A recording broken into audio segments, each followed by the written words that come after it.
Potatoes ഒക്കെ French ഫ്രൈസിന്റെ ഷേപ്പിലാക്കി വെച്ചിട്ടുണ്ട്. അപ്പൊ നമ്മൾ ഈ ഇരിക്കുന്ന പൊട്ടാറ്റോസിനെല്ലാതും ഈ വെള്ളത്തിലേക്ക് ഇടാൻ പോവാണ് കുറച്ചു നേരം.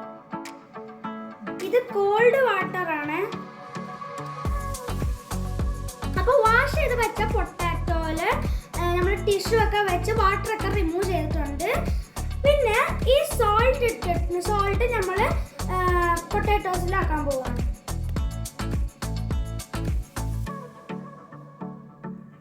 സോൾട്ട് ഇട്ട് കഴിഞ്ഞിട്ട് നമ്മൾ ഇത്